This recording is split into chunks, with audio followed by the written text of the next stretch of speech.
Hello, everyone. Welcome to the second day of keynote lectures of the first Philippine-Korea Youth Forum with the theme Borderless Collaboration and Exchange. PKYF is organized by UP Arang, co-presented by UP Korea Research Center and Pinoy Scholars of Korea, made possible by APOP and JK Network Services, in partnership with AJA Animo, Anyong PNU, and UP Uyo Muyo, in cooperation with Blue Hankook Society and FEU International Studies Society. Also brought to you by Ateneo Celadon and co-promoted by Cultural Center of the Philippines. I am Adarna and I will be your host for today. This session is live on Facebook and on YouTube. So today we'll be under the governance and diplomacy track, and we will be learning not just one but two keynote lectures from our invited speakers. So feel free to drop in your questions in the comments anytime during the lectures, and we will be answering those during the open forum later on. And for everyone who is streaming this and would like to share it on your social media accounts, please use the hashtag PKYF2021 and the hashtag Transcending Borders. Also, don't forget to tag UP Area social media account. Now, our first speaker, he is a faculty of economics department in the Ateneo de Manila University. He has taught basic economics, agrarian reform, and taxation, intermediate microeconomics, intermediate macroeconomics, economics of money and banking, South Korean economic development, and statistics for economics in the undergraduate level. And for the graduate level, he has taught applied economics, economics for managers, economics of money and banking, and economic research. He began to work as a research assistant at the Ateneo Center for Economic Research after graduating college, and then joined the DPI Officership Training Program and was soon promoted as a branch officer after graduating. He also worked as an economic analyst at the Asian Development Bank, then as a research programs manager at the Makati Business Club, and then an economist at the Asian Institute of Management Policy Center. To discuss the disaster risk management as a response to COVID-19, let's welcome Dr. Sir Percival Peña-Reyes with his lecture entitled Digitization as an Underutilized Weapon, Lessons from South Korea's Handling of the COVID-19 Pandemic.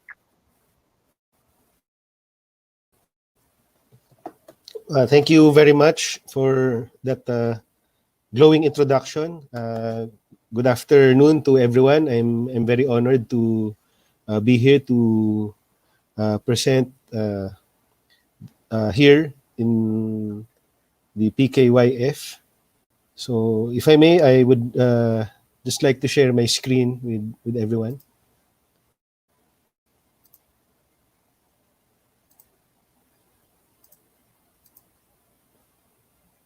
So just to confirm, is everyone seeing this?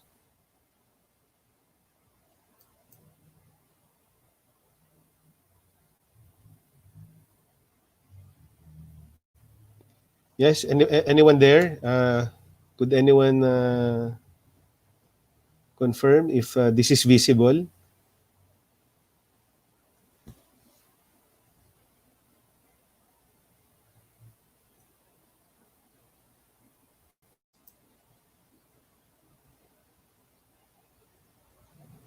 Visible, all right. So Yes, I'm sir. Visible po. seeing. Very good, great. So let me begin here. Okay, so my presentation is titled Digitization as an Underutilized Weapon. Okay, so we have a lot of lessons to learn from South Korea and how it handled the COVID-19 pandemic with the use of digital technology. Okay, and something that is sorely lacking, and really we have a lot to learn from how they used it, and I hope we'll be able to highlight important lessons that we can learn from this experience, because really this entire pandemic experience has exposed a lot of our weaknesses. Okay, but before I get into the presentation proper, no, I would just like to tell a story about what I did last year. Okay, and there are things that I wrote. No? So I contribute to our Business Mirror column. No? So Business Mirror is a business newspaper that also has an online platform. And it was on March 6, 2020. Okay, the lockdown the lockdown happened sometime in March. Okay, but I already wrote something about digitization being a development driver. Okay, and ironically, the lockdown happened, and it was really something that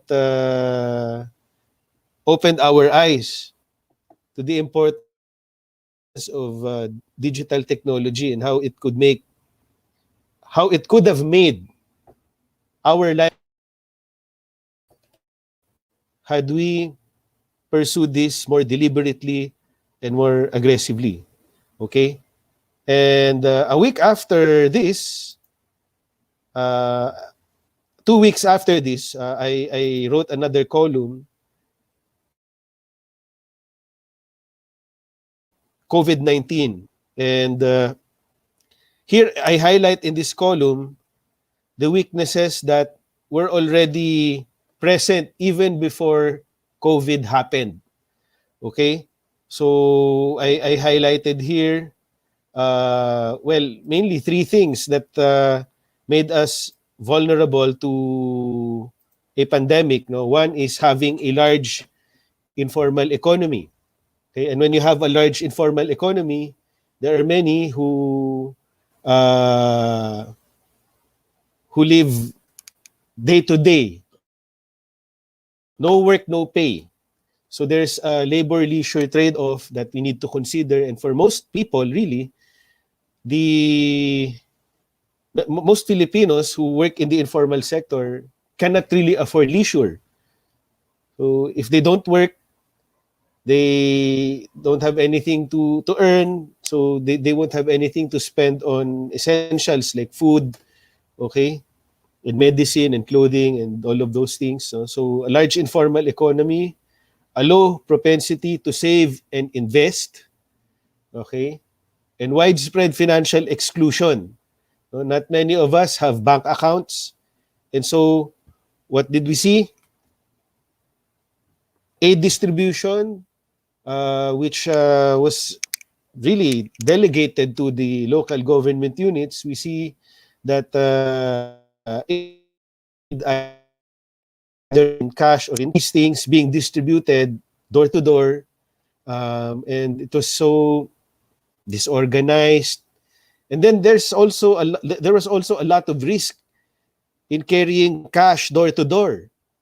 So had we been more serious in pursuing financial inclusion and digital payments and all of these things, so we could have easily credited the aid that people needed, no, had we pursued that more deliberately.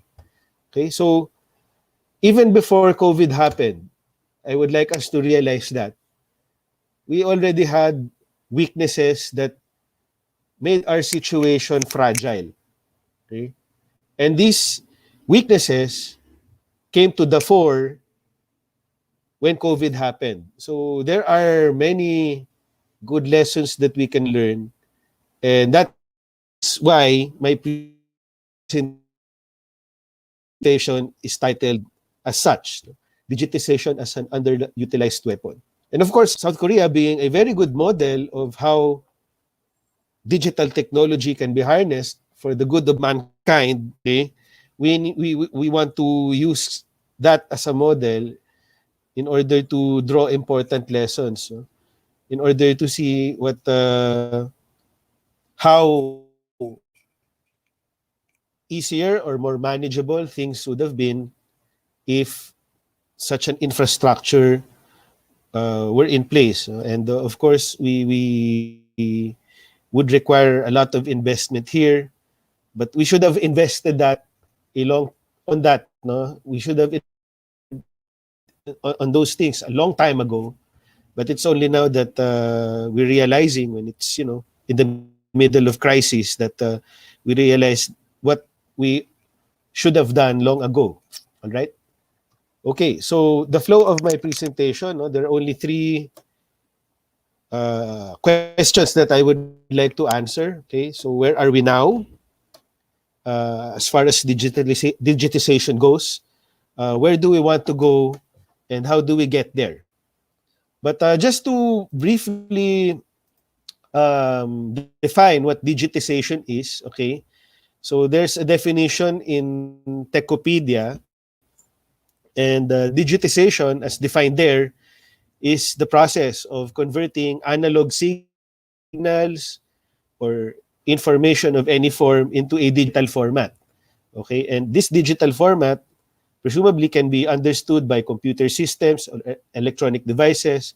So this term is used when converting information such as text, images, and sounds into binary code. And digitized information, it's easier to store, access, and transmit, and it is used by a number of consumer electronic devices. So this is the technical definition of the term digitization. Okay. So where are we now? Where do we want to go? How do we get there? Okay. So where are we now? That's the first question. We need to have a clear idea of where we stand as far as digitization goes, as far as it's concerned. Okay. What's the current state of digitization in our country? Okay. So this is the first question that we need to answer. So we need to have a description of how we are doing in terms of digitization. Okay. There's something that I would like you guys to review, and this is something that you can easily download from the internet. It's available in the NEDA website. No, NEDA stands for National Economic and Development Authority. So NEDA takes charge of the so-called Philippine Development Plan. No? And we have Philippine Development Administration for 2017 to 2022. Okay? And it says there, okay, although the country's information and communications technology infrastructure has increased, it has not advanced enough to be at par with other ASEAN countries. So what is this saying? Our own government planners, our own socio-economic planners are aware that we have invested in ICT. It has increased over time. But if we compare it with how much other countries in our neighborhood here in Southeast Asia have invested in it, we pale in comparison to how they performed.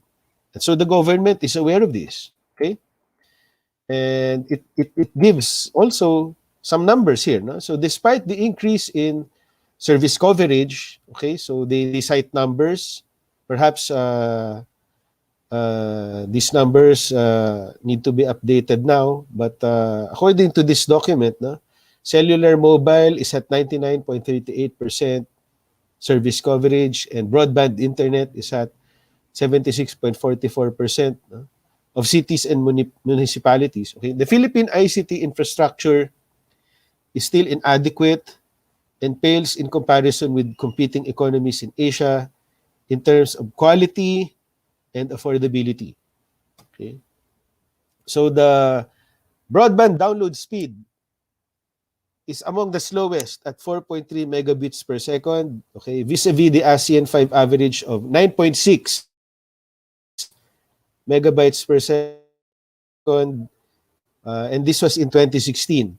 Okay, so the cost of fixed broadband as a percentage of gross national income is at 7.53%, okay, which is way above the 5% affordability threshold. So we have here two things that indicate inefficiency in production. Okay, we have poor quality, poor service, okay, subpar service, and secondly, okay, it's expensive. So these are, of course, indications of inefficiency in production. Okay, Now, I got this from Kantar Media, and it's interesting, because what we see happening organically, okay, there are actually more flat screen homes than CRT. Okay, CRT stands for cathode ray tube. Okay, so households that use flat screen TV as opposed to the old school CRT TVs, where you have, if you remember how they look like, we had bulky television sets before. Okay, so we actually have more flat screen homes than homes with old school bulky television sets. No? So this was in 2020, okay? And this media company, this media research company notes that digitization is actually accelerating in the country. And it cites numbers, okay? So digital TV is quickly becoming the norm among Filipino households. And the share of TV homes using the old school cathode ray tube TV sets, okay, decreased from 58% in 2018 to about 51% in 2019. Okay? So, by contrast, the share of TV homes using plasma TV, okay, increased from 46 to 53%. So, just look around you. I was my pastime really right now under this current work from home setup. I get to jog around my village, my barangay. Okay, and I see, the uh, karinderya, the tricycle terminals. Okay, they have actually flat screen TVs installed. Right, so a lot of just a casual observation. Even car wash. Okay, barbershops, restaurants. No, okay, we see that there are actually more users of flat screen TVs. No? Okay, so what do these trends suggest? Okay, these trends would suggest that there are currently more flat screen TV users than CRT. Okay, so digital television transition, or DTT as Kantar uses that term. Okay, it continues to grow across all areas. Right, so if you look at urban versus rural, okay, we can see the growth in urban areas. It's all the more apparent in urban areas from 2018 to 2019. Okay, so we see that DTT incidents measured as percent of TV homes climbed in actually in all areas, no? Mega Manila, Metro Manila, suburbs, urban North Luzon. So I'm just going to show this. There's an increase in DTT, right? So urban areas, Central Luzon, South Luzon, Visayas, in Mindanao, okay, across the board.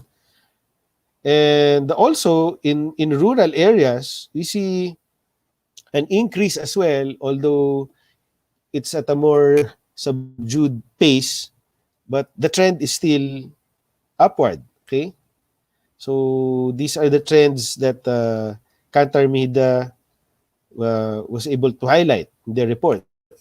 Okay, now another interesting thing about our usage of digital technology, okay, we're actually number one in terms of this measure, daily time spent on social media. Okay, so the data show the average time spent engaging with or connected to social networks during a typical day, and this is taken from the Global Web Index. And look here, we're number one, no? Philippines. Okay, so casual observation, we can see many users, especially among the youth, okay, immersed in Facebook, Twitter, Instagram, uh, and I really get to feel my age sometimes because I use Facebook, but things like Twitter and Instagram, not so much. But I observe that among the youth, okay, like my nephew, who's turning 16 this year, okay, a lot of time spent on social media. Okay, but here's the thing, no? Okay, so there's a lot of exposure to social media, but is the usage of digital technology, if I may use the term, this shallow, okay, that we only use it for social media, all right, for TikTok, for creating memes or what. No? So that I want you to reflect on that. No? No need to answer that now, but it's a question really that would be interesting to answer. Okay, so we are seeing these trends. Okay, more flat screen TV homes, more time spent on social media, but is that all we do with technology right now? Okay, so how well have we used, or how intelligently, or how how intelligently have we used technology, especially during this time where it could have done us a lot of good, no? But clearly, okay, there's a lot left to be desired. Okay? But I want you to reflect on that. Okay? Another interesting thing, individuals using the internet, percent of population. So what we can see here over time is that for the Philippines, okay, there has been a growing trend of individuals using the internet as percent of population. That's over time for the Philippines. Okay. This is also for mobile cellular subscriptions per 100 people. Over time, we see an increase here in the Philippines. Okay, but uh, if we compare it with other countries, okay, although it's growing over time, all right, across countries, when we do cross-country comparisons, we actually lag behind uh, many other countries. No? Okay, Korea, for instance, no, 95% of the population uses the internet, while here in the Philippines, it's only 60%. Okay, and these are the countries with the highest uh, individuals using the internet, highest measures, no? Okay, Kuwait, no, would have 100% actually, no?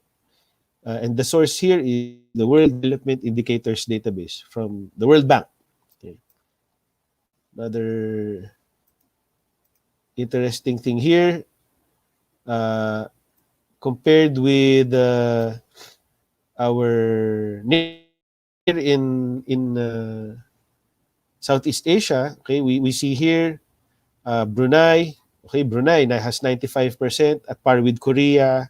Okay, Singapore has 84%, Malaysia, and then here we are at 60%. Okay, uh, closely following us would be Vietnam. Okay, and yet keep in mind, Vietnam did very well in handling this pandemic. No? And maybe I'll mention it later why they were able to do that. Okay, and would be an interesting thing too, something to learn from. Okay, and we have here Thailand. Okay, we actually have more internet users compared with these two countries, Vietnam and Thailand, and yet they were able to do better than us in handling COVID-19. Okay, we also have Cambodia here. Cambodia also did better than us, I think, because the numbers would show that they have lower incidence. Okay, Indonesia, Myanmar, and Lao PDR, right? So mobile cellular subscriptions, okay, for the Philippines over time it has grown, but compared with other countries, we see that we're still lagging behind. No? Korea is somewhere here, okay? 125 per 100 people, okay? And so on. No? So these are data that I got from the World Bank. All right, so this is how we compare with our neighbors, all right?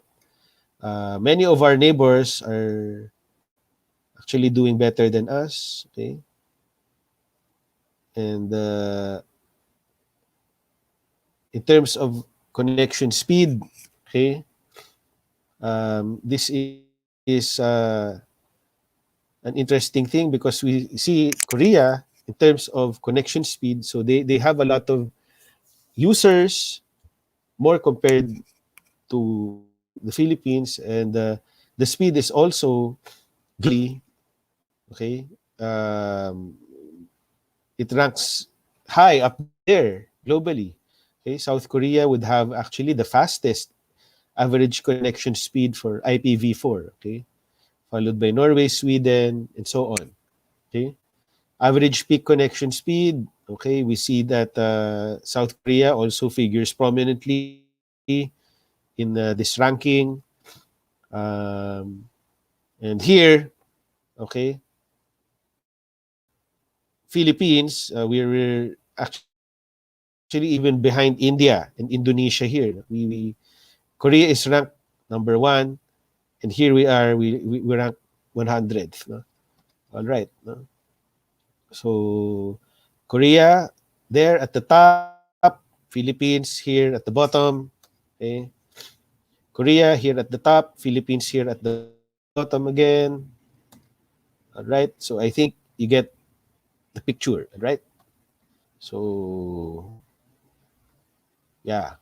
And in terms of inclusivity, the Inclusive Internet Index is something that you might also want to check out. Okay, this is from the Economist Intelligence Unit. Okay, so these are the countries that rank high in terms of internet inclusivity. So Sweden would rank number one in this index. Okay, South Korea, no surprise, it figures prominently here in this index as well. All right. And this index would have the following subcomponents: availability, affordability, relevance, and readiness, right? And where are we? Okay. So for Asia, all right, no, South Korea still up there. Japan is up there, Malaysia, Thailand, right? Okay, but for us, we rank down there, okay, 63rd, okay. So we're again lagging behind many of our neighbors. Okay. So I want you to reflect on that. That's the current situation. Yes, we have increased ICT infrastructure over time. Yes, okay, digitization seems to be happening organically. We're having more flat screen TV homes. We're having more uh, internet users. Okay, we're the social capital media of the world. Globally, we're recognized as such. Okay, but how did we use our technology? Okay, so it's growing organically. It's growing organically on its own. All right, but just try to imagine if our government tried to pursue this more deliberately. Okay, and what how are we using technology? Technology is meant to make lives better for us, make lives easier for us. No? But how did we use it? Okay, and did we invest enough on digital technology? Did the government push this enough?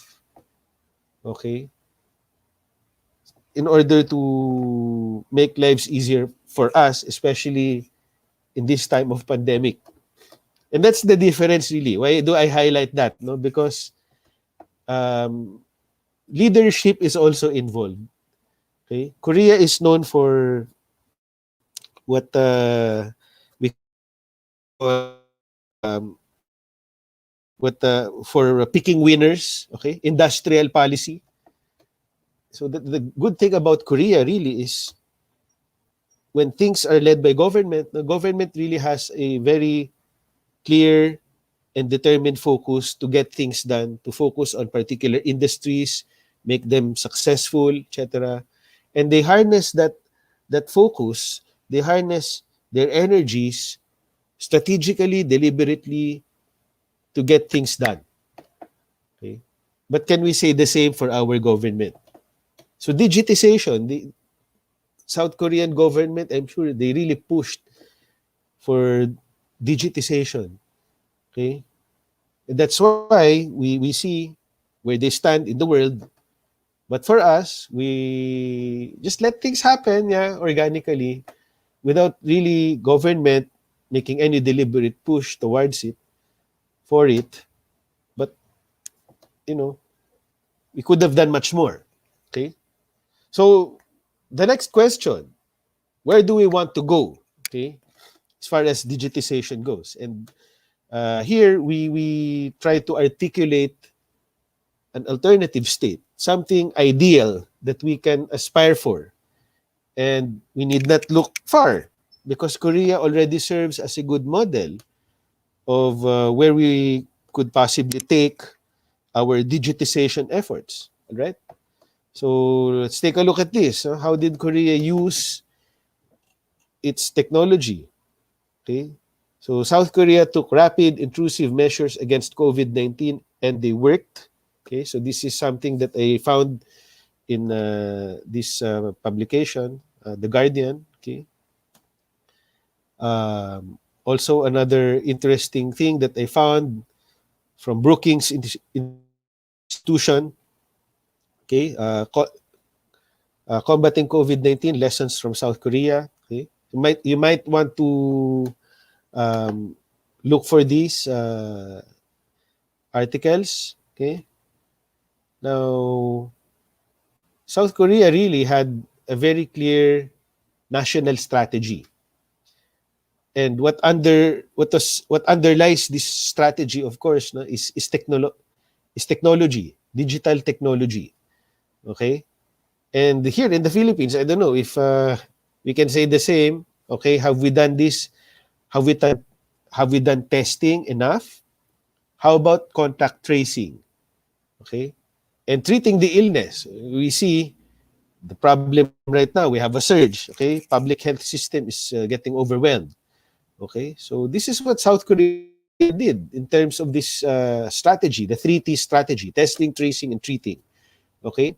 So on testing, okay, South Korea rapidly built the capacity to undertake massive testing by mobilizing their scientific community and pharmaceutical industry as soon as China released genetic information on the virus. Okay, so on February 4, 2020, the South Korean government granted a fast-track approval for a company's coronavirus test and began shipping the kits.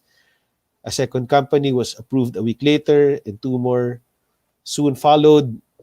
The Korean government, okay, has continued to increase the number of testing institutions and test kit manufacturers, thereby successfully raising the maximum daily testing capacity from 3,000 to 18,000. So you can see really how aggressive the Korean government is, how pushy it is, how focused it is, how deliberate it is in getting things done. Can we say the same for the Philippine government? That's a rhetorical question. Just think about it. On tracing, the Korean government undertook vigorous measures to track and test those who had been in contact with confirmed patients, utilizing credit card transactions, CCTV recordings, and GPS data on mobile phones when necessary. Digital technology used, okay, fully in order to do this part of the strategy, which is tracing. Okay? And here we are. Just take a look at what we're trying to do. Okay. Here in where I live here in Antipolo, Rizal. Okay. there's an effort to do contact tracing through the QR code. It's a welcome development, okay? But I see other establishments still using the old school pen and paper where you write your name, address, and contact number on a sheet of paper and just drop that sheet of paper in a drop box. I don't know who even checks that, but hey, we just try to comply, you know. You see? Still very old school. Huh? So, what do we see here? Korea doing? Relevant anonymized information is disclosed to the public so that those who may have crossed paths with confirmed patients may get themselves tested. Okay? An innovative safety protection application or app links the close contacts under self-quarantine to an assigned government healthcare staff who monitors their symptoms twice a day and is alerted when self-quarantine orders are broken via tracking of the phone's location. You see? Digital technology used very well, very intelligently at a time when it's really needed the most. No? So, what can we brag about? Social capital, a social media capital of the world. No? A lot of us doing TikTok and Facebook. No, but is that are we that shallow? Okay, in using digital technology. So I want you to think about that. In short, Korea used information and communication technology to the hilt in their fight against the coronavirus. It's what I want you to understand, especially in this part of the strategy, tracing. Okay. Now, on treating the illness, okay, patients are classified based on severity by patient management teams organized at the province level. Okay. So they have moderate, severe, extremely severe patients who are immediately hospitalized for treatment at government or government designated institutions. For those with mild symptoms, city and provincial governments set up living and treatment support centers in government run facilities or lodgings to house them.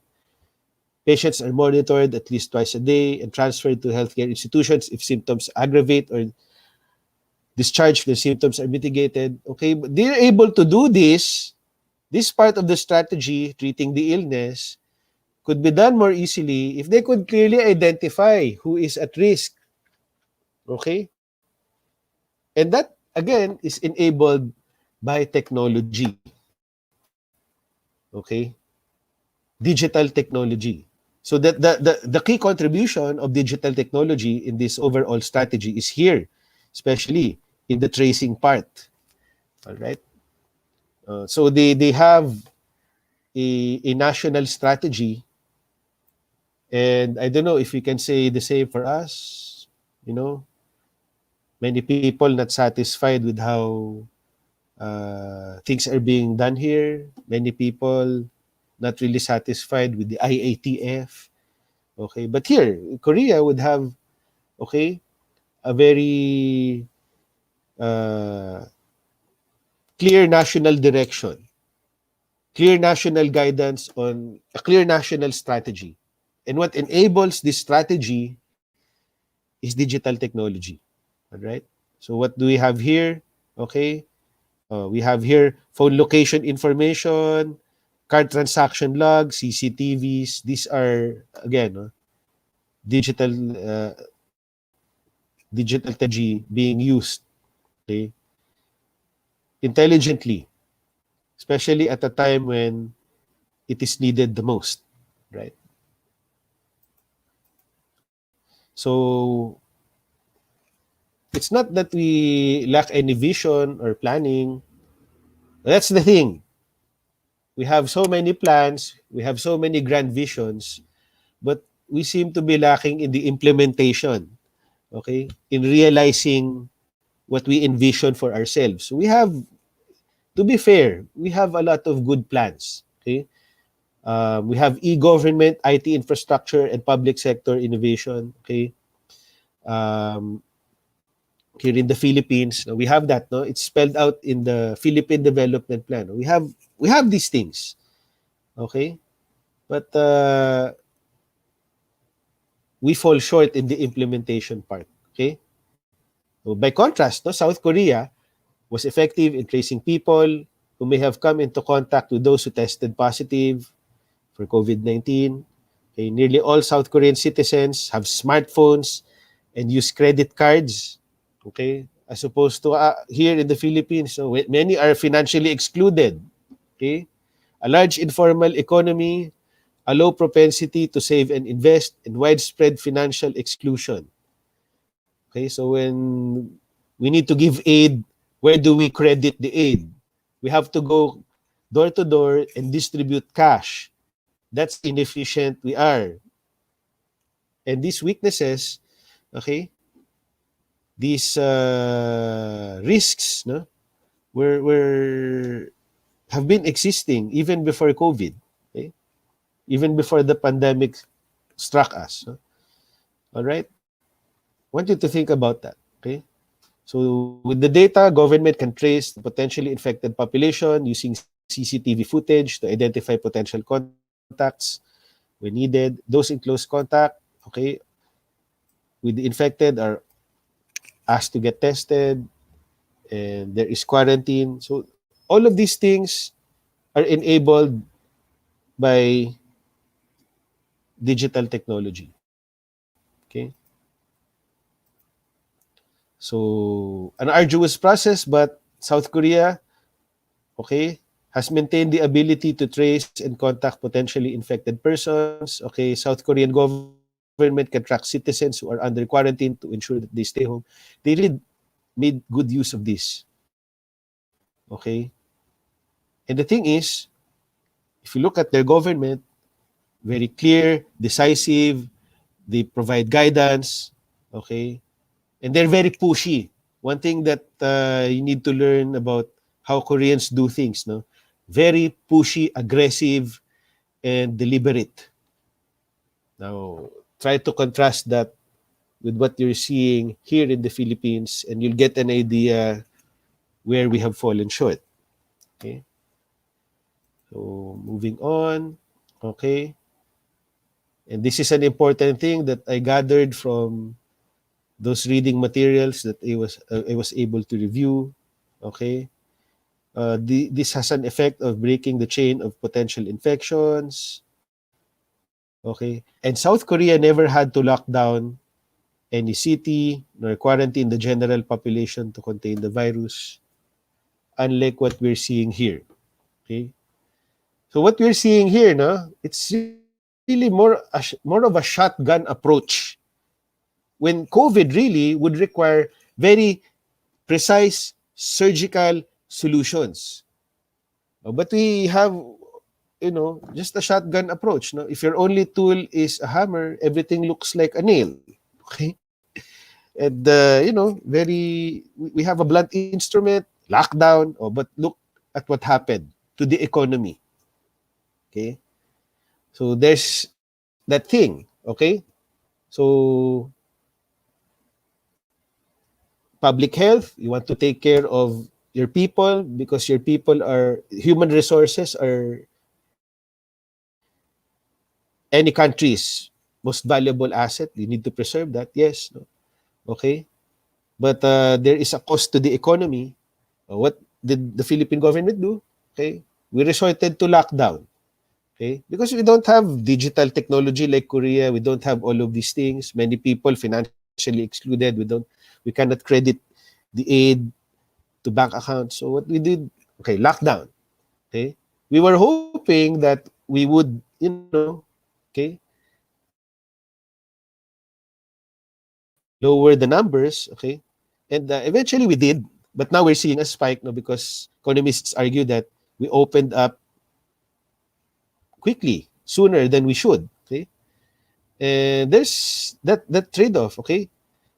You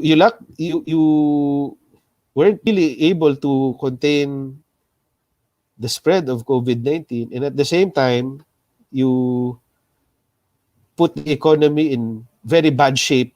So double whammy. Double whammy. It pains me to say that, but that's the reality. That's the sad truth. Okay. And this is the article that I showed you. digitization as development driver. And if I may, I'd like to quote something from that, no? And why we need really to take digitization seriously, no? Okay? So digitization has the potential to provide much wider access to knowledge and information, okay? It's not just, for TikTok, for, taking pictures of food to post on Instagram, to brag on Facebook or whatever, okay? It has a potential to be a development driver, okay? And Korea really has been very good in using it, not just to drive its development, but also to use it at a time when it's needed the most, here in COVID, to contain the spread of the virus, okay? So basic education can more easily reach children in remote areas that are otherwise beyond the access of schools and teachers. Poor households, especially those in rural areas, can gain access to formal financial services through digital means. Government services that are otherwise difficult to access for geographic or logistical reasons can become more available, accessible, and prompt. No? Okay, and it's happening organically. Yes, we need to acknowledge it, but we did not pursue it deliberately. Government did not pursue it deliberately, forcefully as it should, and look where it has led us. Okay, that's my main insight here in this article which I'm featuring. No? And I wrote about that back in March before we got locked down. Okay, so these are the things that I highlighted. Now, okay, great.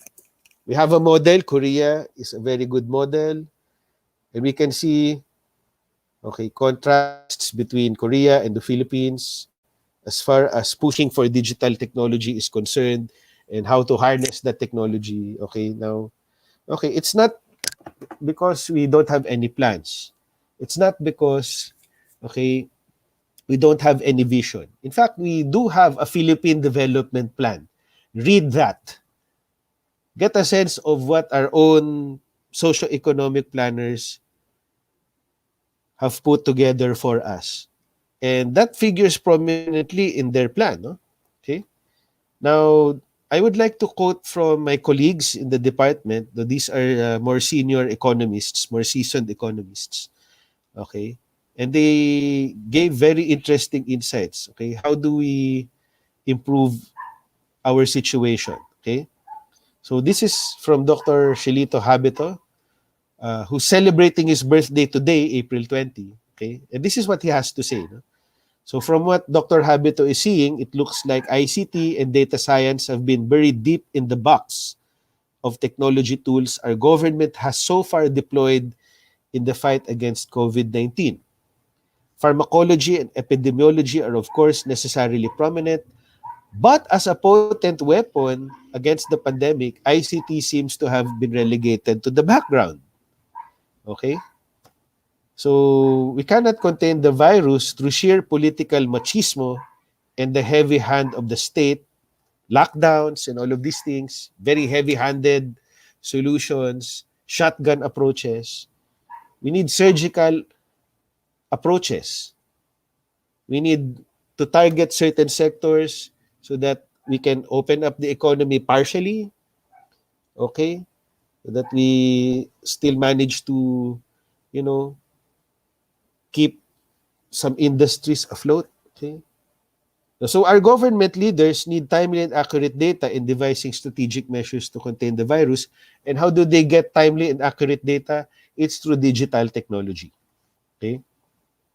So he says here, in combat, be it in the military or epidemiological realm, timely and reliable information is critical, and the scientific approach to problem solving hinges on accurate and timely data.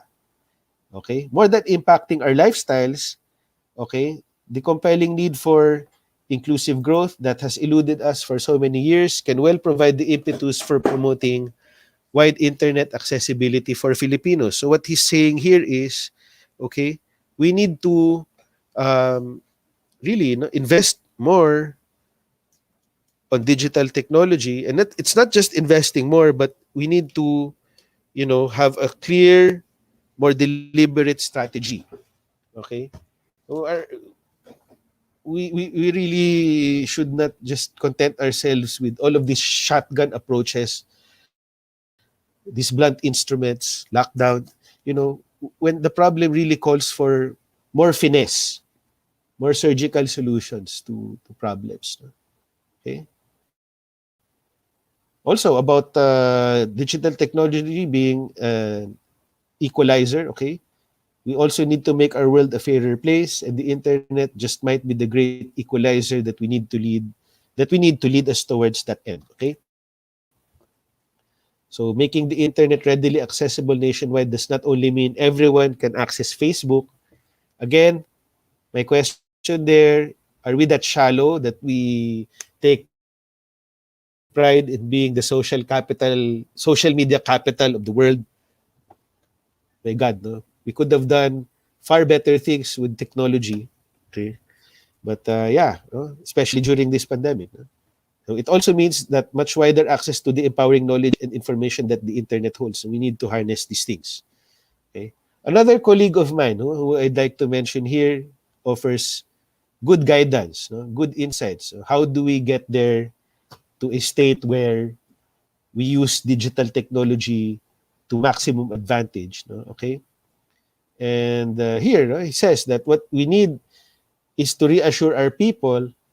Okay, we need to have clear direction from government, protocols for testing, tracing, and treating COVID-19 patients.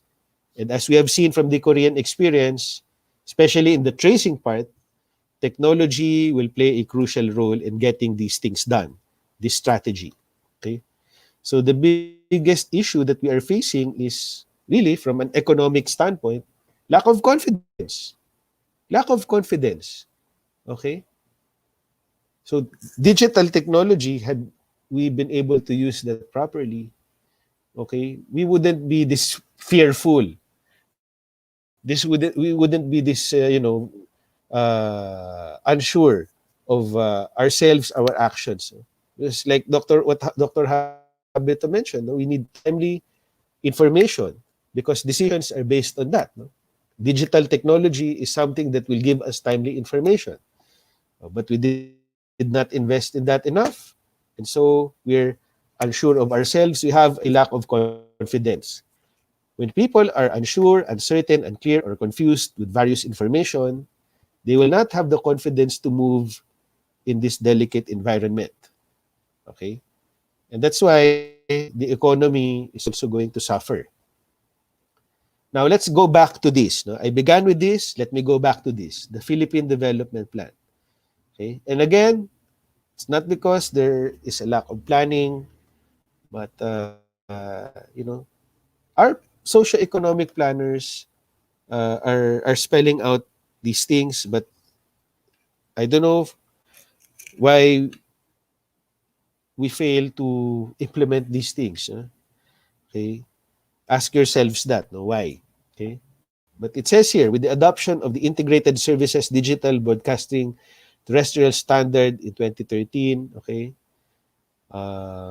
there's this DTTB migration. Okay, the country is expected to benefit from the freeing up of spectrum frequencies that may be reallocated to other wireless ICT applications and services. There's an e-government master plan.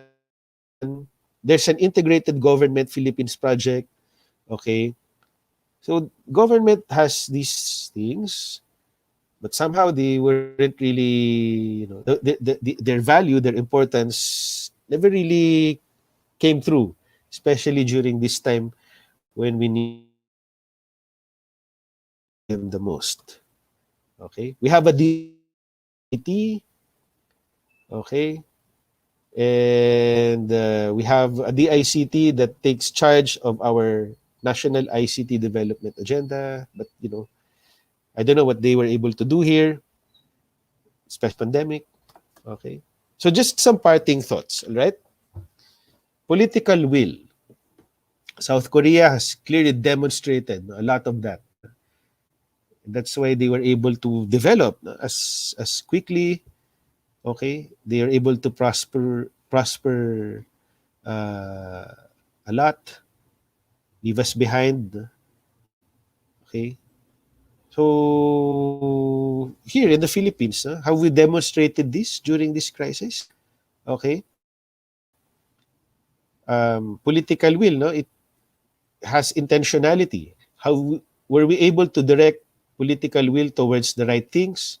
Yeah, we were able to shut down ABS-CBN. Okay. But yeah, no, is that where you should be, directing your political will? Okay. Which brings me to this point, which I mentioned in my article. No? Digitization is happening organically. Okay. People are doing it without any, without government pushing this deliberately. How much more if the government did push this more deliberately, thoughtfully, carefully, forcefully? Okay. It could have been really, a development driver, not just a development driver, but something that would have made our lives during this pandemic much more bearable, much easier to manage. Okay. And our economy would not be in such a bad shape right now, I think. All right. Now, also, no, we need to look at the situation right now, no, as an occasion to reassess our alliances. Okay. Whom should we follow? Whom should we trust? We see a lot of talks about Philippines and China, the West Philippine Sea, and all of these things. Um, why are we still being, friendly to China? We want vaccines in exchange. Really? Okay. No, we need to reassess that. Okay. We have other countries very friendly to us. South Korea, our largest source of tourists. Okay. A very huge source of migrants. Okay. A very good model of digital technology usage. A very good source of vaccines as well. No? But why are we still, uh, so obsessed with other things? These are questions that I would like you guys to reflect on. Okay. Now, as a parting message, I'd like us to reflect on this. This is something very interesting that I also found, because this occasion really is, this pandemic is an occasion for us to reflect and realize, okay, uh, many things. No? There are weaknesses, fragilities, no, that came to the fore, that were highlighted by this pandemic. Okay, but this is something that I want you to reflect on, guys. No? There is this quote attributed to a U.S. politician, or Mr. Rahm Emanuel. Okay, let us not let us not let a crisis go to waste. Okay, something like that. No? But here, this quote mentions the same message in a more dramatic fashion. No? So this is from Brené Brown. Okay, we will not go back to normal. Normal never was. Our pre-corona existence was not normal, other than we normalized greed, inequity, exhaustion, depletion, extraction, disconnection, confusion, rage, hoarding, hate, and lack. We should not long to return, my friends. We are being given the opportunity to stitch a new garment, one that fits all of humanity and nature. So I guess what we need to understand here, okay, now is the time really, okay, crisis situations should actually push us to do the right things. Now, what we're seeing right now, as an example, we see a lot of bike lanes. People are avoiding public transportation because there are health risks involved in taking public transportation. So many people bike. Okay, what is government doing? No? Something that it should have done. No, make more bike-friendly roads. Okay, encourage biking.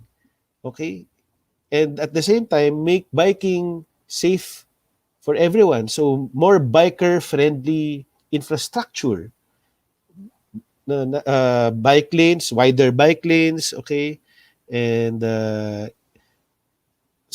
integrated, connected bike lanes, biking infrastructure. That's one thing that is happening right now. I observe. Okay, so this crisis is pushing us to do the right things. So that should also go.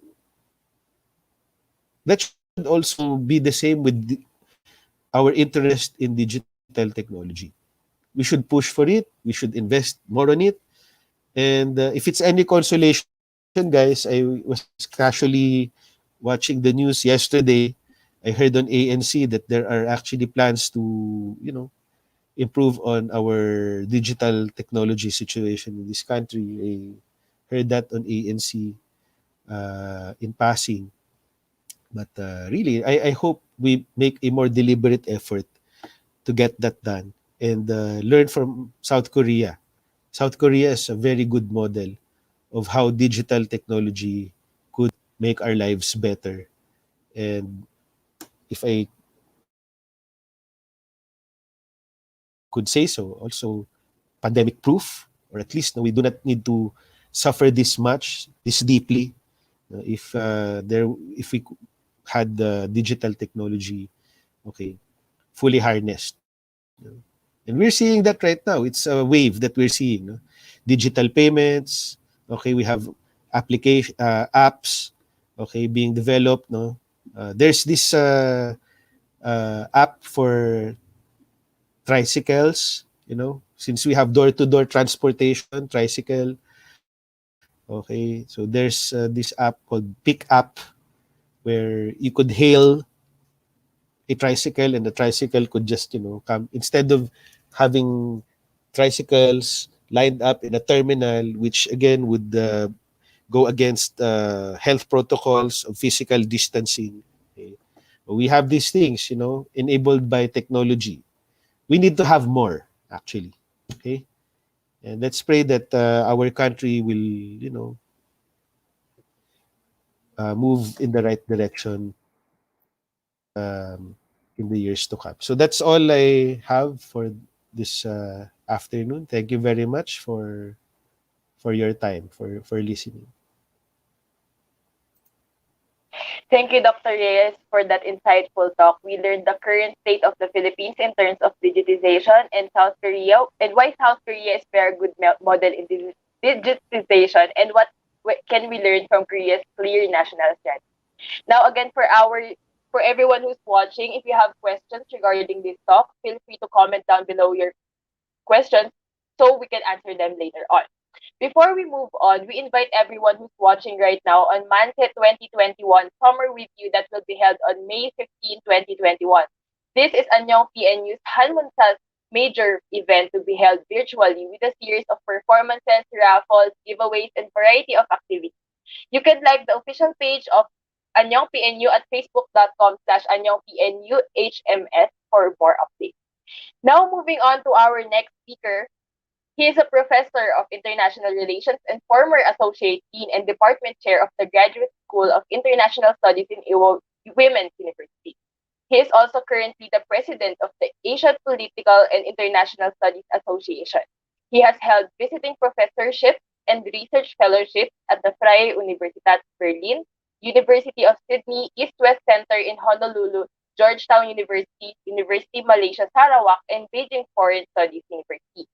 His ongoing research agendas focus on governance, traditional and non-traditional security in East Asia, human security, middle powers, public diplomacy, post-crisis development, comprehensive peace building, and conflict transformation. He also has co-authored, and edited more than 90 related publications. Let's all welcome Dr. Brendan Howe to talk about the non-traditional security challenges and opportunities of South Korea and Philippines. Thank you very much. And I'd like to thank everybody at PKYF and indeed all your partners for inviting me to this very interesting program. I'm going to talk about governance and non-traditional security issues in the contemporary operating environment. But before I do, I think it behoves me to draw attention to APISA, the Asia Political and International Studies Association, because I think that many of your audience may be interested in friending APISA on Facebook and following APISA, because there are lots of announcements for scholarships for students and also publication opportunities. Indeed, most recently we just announced scholarships for master's and PhD students, full ride scholarships sponsored by KOICA, the Korea International Cooperation Agency. And some of these are available at my university, Ewha Women's University, for women to come and study gender and development, gender leadership and development. So if you're interested in those, you can find details through APISA Facebook. Let me just see if I can, where can I leave a comment here? Because I can actually maybe send the links. Okay, I've sent them to your host. Maybe your host can share those later. If you have any questions about these scholarships or about APISA, or indeed about what it's like to live in Korea under COVID restrictions, I'll be happy to talk about that in the discussion section. But now I'm going to move on and introduce the main topic of my talk, that of governance and non-traditional security. So first of all, governance. What is governance? Well, we expect those who govern to do so in the interest of those who are governed. So domestic governance is primarily carried out by instruments of the state. We expect them to usefully provide services that can perhaps best or maybe only be provided through collective action. So governance is the sum of the many ways in which individuals and institutions, public and private, manage their common affairs. As the previous speaker mentioned, the Korean government has been very effective in reacting to the COVID crisis, but I think it's also important to be aware that this has been in partnership with Korean society. Perhaps the biggest success story is the wearing of masks in this country, that everyone wears them all the time, and it's just not a question about whether or not you should wear them. And I think that's done more than anything else to prevent the spread of COVID. But governance is an ongoing and evolutionary process, and it looks to achieve a number of different things. First of all, it looks to reconcile conflicting interests. Whenever you have more than one person in a room, you're going to have a conflict of interest. In fact, even within one person, you may have a conflict of interest. You may wish to, it may be in your interest to lose weight, but also it's in your interest to eat chocolate. So even within one person, you have a conflict of interest. The more people involved, the more conflicts of interest. So the primary function of governance is to reconcile conflicting interests. Secondly, we need to protect the weak from exploitation by the strong through the rule of law. Indeed, we need to provide security for everybody, which is why the main focus of international governance or global governance is indeed security. International governance, however, not only implies reconciling conflicting interests, generating collective good, and providing security for all between states, but also it implies a concern with what can be done when domestic governance fails by international institutions. It also provides benchmarks for good domestic governance. So governance implies a concern by those who govern with both the security and the well-being of those who are governed. Now, of course, we have two major contemporary global governance challenges. First of all, COVID-19, that we've already been discussing at some length. And secondly, environmental concerns, especially climate change and the related environmental catastrophes around the world that are triggered by climate change. Furthermore, in the current international operating environment, the liberal international order, this idea that somehow we can make global governance more like domestic governance, that we can reflect this focus on governing in the interests of the most vulnerable. This has been challenged by US abdication of leadership. The US, of course, was the driving force behind the current liberal international order, and increased contestation between the United States and other great powers, primarily China and Russia. So what I want to look at today is, or this evening, is the future of global governance challenges in a world ravaged by COVID-19 and environmental challenges, but also the hope offered by new actors, primarily middle powers in East Asia, and of course by this I mean South Korea, but also Taiwan, potentially Japan, if you see Japan as a middle power. But the idea that there's an alternative leadership in this region that offers hope for the future of liberal governance. So first of all, in the next slide, I'm going to talk about the nature of security, because this is the prime focus of global governance. So next slide, please. So security is an essentially contested concept in terms of referent object. So what are we talking about when we're talking about providing security for somebody? And the scope of issues covered. So the degree of securitization, and indeed within specific issues. The global governance agenda has evolved to include considerations of peace within states rather than focusing exclusively on the generation of peace between them.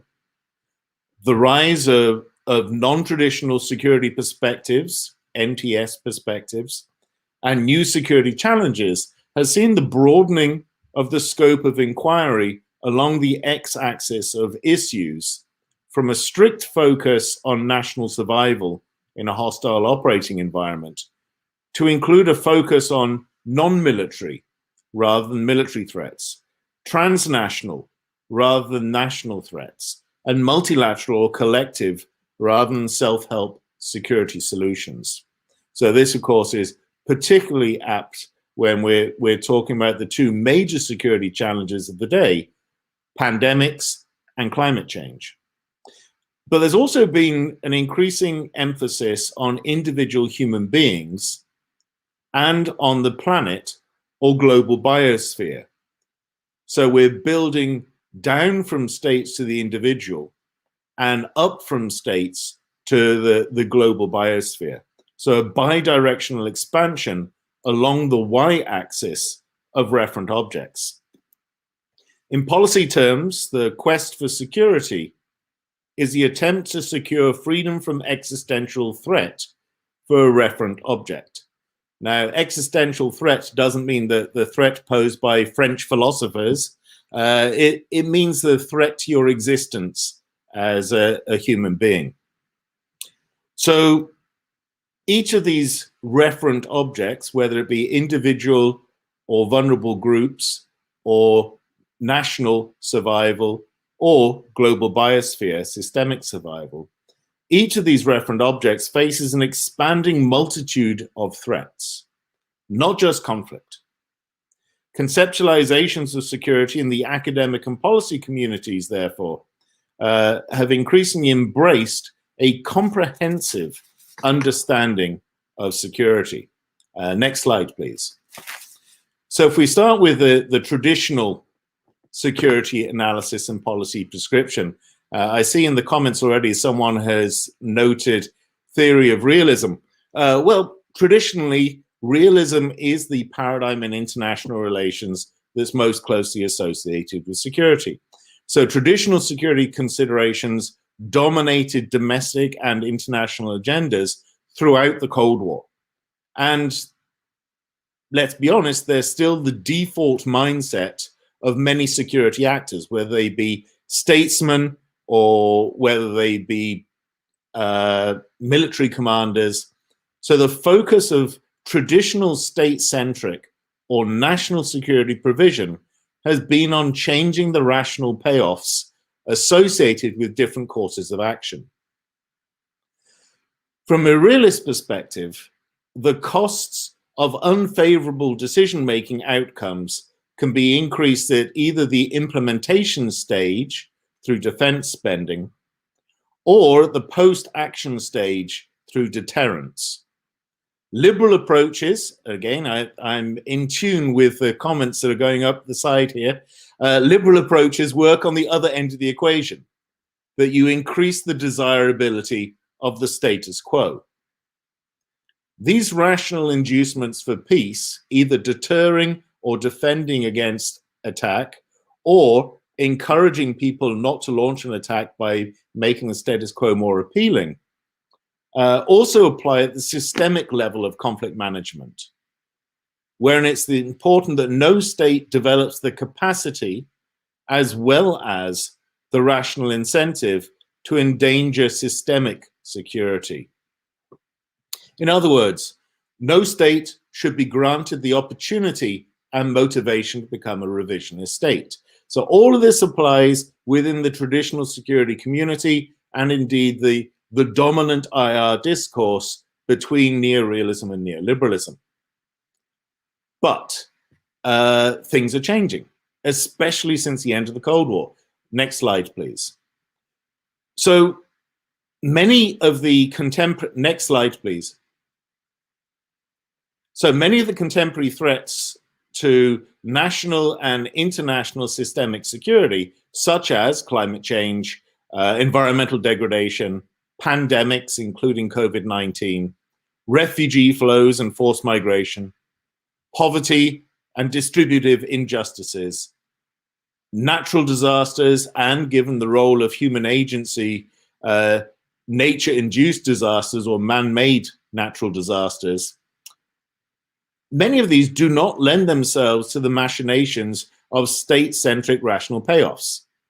So neither neorealism nor neoliberalism offers us a sufficient prescriptive approach to dealing with these challenges. So it's important to go beyond simple security analysis when looking at global governance challenges, but also when we're looking at international governance responses and domestic governance responses. So what we have here, we have the three pillars of the United Nations: security, development, and human rights. Now, increasingly, the global governance mission, even though these three pillars of the UN are set up from a very state-centric perspective, the governance mission is increasingly happening at the intersection of these three.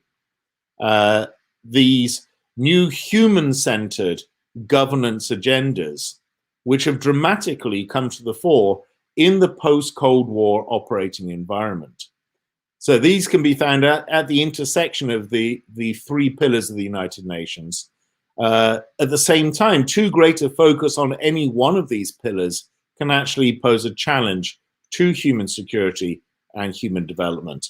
I don't think I have enough time to go into that in any great detail now, but maybe we can address it in the discussion section later. So next slide, please. We're going to look at the human security and human development paradigm.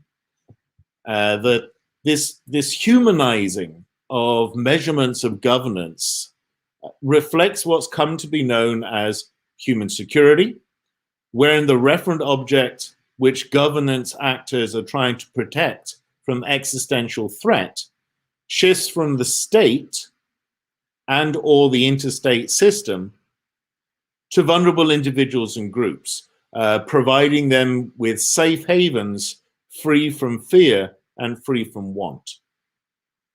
Policy prescription made under the dictates of this paradigm reflect both normative concerns that governing in the interests of the most vulnerable is fundamentally the right thing to do, but also concerns of efficiency or efficacy, that other governance objectives are more achievable if individuals and groups are taken into account. So human security is a multidisciplinary paradigm for understanding global vulnerabilities at the level of individual human beings. It incorporates methodologies and analysis from a number of research fields, including strategic and security studies, but also development studies, human rights, international relations, and the study of international organizations. It exists at the point where all of these disciplines converge on the concept of protection. Freedom from want and freedom from fear reflect the close relationship between human security, envisioned as the protection of persons, and human development as the provision of basic human needs. Human security and human development are both people-centered. They challenge the orthodox approach to security and development respectively. So state security and liberal economic growth are both challenged by this human-centered focus. Both perspectives are multidimensional and address people's dignity as well as their material and physical concerns. Both impose duties on the wider domestic community, but also the wider global community. They can be seen as mutually reinforcing. A peaceful environment frees individuals and governments to move from a focus on mere survival to a position where they can consider improvements in their situations. Likewise, as a society develops, it's able to afford more doctors, hospitals, welfare networks, internal security operations, schools and demining operations. Conversely, as observed by former UN Secretary General Kofi Annan, we will not enjoy security without development, development without security, and neither without respect for human rights. Unless all these causes are advanced, none will succeed. Next slide, please. So we can see if we put all these different approaches under the rubric of global governance and the two elements of global governance, reconciling conflicting interests on the one hand, generating collective good on the other, that we're moving from the outside in, from traditional security perspectives towards human security perspectives, from traditional development perspectives towards human development perspectives. And I would argue that the governance perspective at the global level addresses the responsibility not only to protect people from existential threat, but to provide certain things for the most vulnerable. These safe havens that not only protect you from violent threats, but also from want of basic human needs. At the domestic governance level, I think it's important that governments take into account this shifting of measurements of successful governance or global benchmarking in their own governance initiatives. Next slide, please.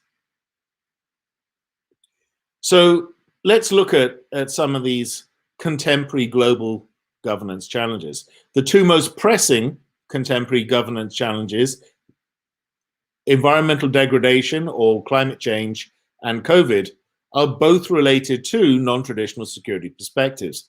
They're both impervious to state-centric security rationales and policy prescriptions. And they pose an existential threat to everybody. So you can't defend against them, you can't deter them, and you can't buy them off. Environmental and pandemic security are policy areas in which all classes of political actor interact, both affected by and able to affect significant elements. They're of growing importance in absolute terms. The biosphere is increasingly endangered by human activity. and pandemics spread and kill more widely under globalization. They're also of growing importance in relative terms when compared with other security conceptualizations, because we've had a decline, for instance, in interstate conflicts. They're also more important in academic terms. The number of papers published on non-traditional security, especially these two, is burgeoning at the moment. Policy options and implications are increasingly cross-border or global and are not amenable to rational actor model pressures such as defense, deterrence, appeasements, inducements, or collective security. Okay, I see some more questions coming up there. North and South Korea and international relations. I think it's best if we return to that in the discussion section, because it's not directly relevant to what we're talking about right now, but do remind me of it, and I will return to it in the discussion section. So rather than the tit-for-tat nature of traditional security interactions, environmental and pandemic security are best modeled by the game theoretical model of a tragedy of the commons, wherein if each actor pursues their narrow selfish interests, it results in catastrophe for all. Next slide, please. Now, in addressing climate change and environmental governance, the UN has launched multiple initiatives. These include the 1972 UN Conference on the Human Environment in Stockholm, which established monitoring networks, created the United Nations Environment Programme, UNEP, stimulated NGOs and individual governments to act. This was followed by the Brundtland Commission, which introduced the concept of sustainable development. The 1987 Montreal Protocol addressing ozone depletion. The 1992 UN Conference on Environment and Development, UNCED, in Rio, which launched the United Nations Framework Convention on Climate Change. The 1997 Kyoto Protocol, which extended the UN Framework Convention on Climate Change with more stringent measures. The 2015 Paris Agreement, which was agreed within the framework dealing with greenhouse gas emissions mitigation, adaptation, and finance. And of course, this year, we're going to have the next environment conference in Glasgow. And at EWA, we actually had the British Embassy present to us last week on the agenda for the Glasgow COP26. And they see it as being another major turning point along the lines of Rio or Paris. So the environmental security paradigm has created a lot of awareness. It's also created some government, international organization, and NGO action. The problem is there hasn't been enough enforcement, binding mechanisms, or regulations. It's been substantially challenged by unilateral policy prescription and rejection of obligations by the dominant states in the system, with the United States, China, Russia, as well as second-tier great powers, India and Brazil, all major contributors to climate change. Furthermore, the world hegemonic leader, the United States, has actively obstructed the evolution of the governance paradigm here by withdrawing from these instruments. That being said, of course, Biden did make it his first priority was to rejoin these environmental instruments. So maybe the US itself offers some hope for the future. Next slide, please. In terms of COVID-19, in trying to coordinate a global response, the World Health Organization finds itself at the center of the dualistic paradox of international organization. That on the one hand, international organization, the process, and international organizations, the instruments of this process, serve to make the sovereign interstate system function better. But on the other hand, in order to facilitate the governance functioning of international organizations, a degree of sovereignty needs to be given up by states to the international organizations. And this is particularly the case at the WHO, where we've seen a clash between sovereignty and the requirements of global governance. So all of these great powers and some of the second-tier powers have been very problematic and in their dealings with the WHO. So the responses of the three great powers, US, China, and Russia, to COVID-19, as well as second-tier powers such as UK, Brazil, and India, have also left a lot to be desired in terms of both domestic governance, but also international governance leadership. Indeed, the policies in these countries have contributed overall to the challenges faced by the WHO, rather than providing adequate support for the organization to carry out its global governance and systemic health security mission. Lack of transparency and freedom of information and speech in China allowed the pandemic to spread and critically endangered vulnerable individuals and groups in the country, in the region, and across the globe. When the Chinese government has acted, it has been unilaterally and in an authoritarian manner rather than through openness, imposing comprehensive lockdowns which exacerbated socioeconomic vulnerabilities. By contrast, agents of governance in the United States during the current COVID pandemic were slow to respond to the pandemic, initially out of concern for the impact restrictions would have on the economy, as well as concern for civil liberties and individual freedoms. These have also provided the pressures for premature lifting of restrictions in various states in the United States. As a result, the US is, of course, now the most severely impacted country in the world.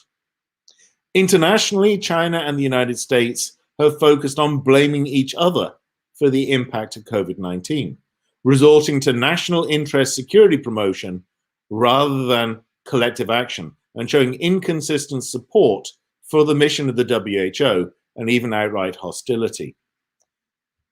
Let me just have a quick look at some comments come up here.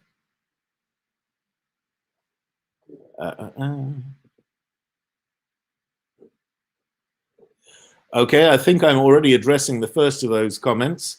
Another tragedy, the Global South, very little power. Also agree. I'm already addressing the first comment about China and the US. The second comment about the Global South, I'm going to address towards the end of this when I refer to the hope for the future coming from non-traditional actors. But returning to the problems of China and the US, by far the largest state donor to the WHO is indeed the United States. And so if the United States pulls out of the WHO, as indeed Trump said he was going to, this could have a devastating impact on the global health governance mission. Albeit, again, with the caveat that the Biden administration say that they are going to re-engage with the WHO. But this seed of doubt has been planted in our global governance mind, if you like, that perfidious America cannot be trusted with the global governance mission anymore. Next slide, please. So, despite remaining distinct in terms of focus and referent objects, there's a close relationship between the traditional security perspectives and the non-traditional security approaches, and considerable spillover between them. The negative consequences of conflictual operating environments and relationships can spill over both downwards from international and national insecurities to human vulnerabilities, and in the opposite direction, that human insecurity can endanger national security. So national insecurity can divert resources from human development, can distort budgetary allocations, leaving little for human-centered development and resilience building, and exacerbate both distributive injustice, and environmental degradation. And we see this in this region in two particular cases, North Korea and Myanmar. On the other hand, human insecurity can lead a group of victims to take refuge in a neighboring country, impacting on the latter's security conditions. Furthermore, those refugees could regroup and undermine the security of those who force them to flee. Lack of food or energy can undermine national cohesion and weaken national strength, increasing national insecurity, or likewise lead to transborder migration. Environmental degradation can also pose national security challenges through the intervening variables of human insecurity and climate refugees. It's interesting that Mick Keelty, who is the Federal Police Commissioner for Australia, identified climate refugees as the gravest security challenge faced by Australia. It was a fairly racist statement, actually. He was talking about Chinese and Pacific Islanders flooding the inner cities of Australia.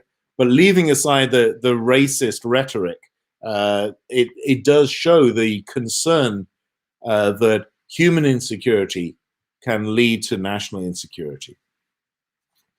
At the same time, health crises impact the socioeconomically most vulnerable populations with the greatest severity, as has been seen during the COVID-19 pandemic mortality rates. So poverty serves as a health insecurity multiplier. COVID-19 and government responses to it have served as a poverty multiplier, thrusting many more into conditions of human insecurity in terms of lack of freedom from want.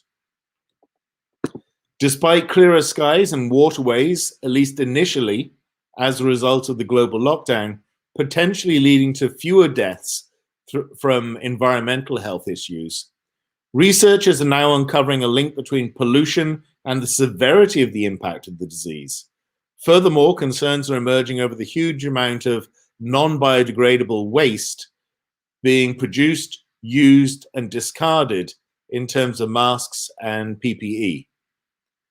Finally, the poor are the most vulnerable to the consequences of environmental degradation.